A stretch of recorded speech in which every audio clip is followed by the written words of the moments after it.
হয়েছিল এই বাংলাদেশে এমন একটা কিছু করব, এমন একটা দৃশ্য হবে যে দৃশ্য সারা দুনিয়া দেখবে। ঠিক সেমনি পরিকল্পনা করে এরা সেইভাবে সাজিয়ে আজকের সংসদ ভবনে একজন ফাঁসির কাস্টডি আসামি কি করে সংসদ সদস্য হয়, কি করে একজন সংসদ সদস্য ফাঁসির কাস্টডি আসামি কিভাবে কিভাবে একজন সংসদ সদস্য হয়, এটা হচ্ছে জাতির কাছে জানতে চাই।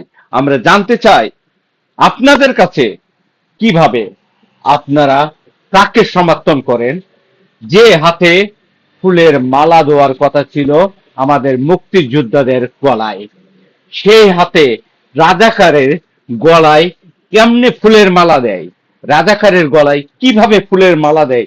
যে প্রশাসন সেলট করার কথা ছিল আমাদের মুক্তিযোদ্ধাদের, সেই প্রশাসন এখন সেলট করবে রাজাকারের। তাহলে পরিবর্তন হয়ে গেছে, পরিবর্তন, এটাই পরিবর্তন করতে চেয়েছিল 1971 সাল থেকে। কিন্তু আমাদের জাতির পিতা বঙ্গবন্ধুর কারণে ওরা মাথা ছাড়া দিতে পারে নাই, আমাদের শেখ হাসিনার কারণে ওরা মাথা ছাড়া দিতে পারে নাই।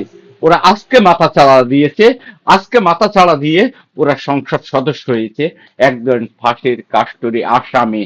এটাই হচ্ছে, অবাক হতে হয় আমাদের।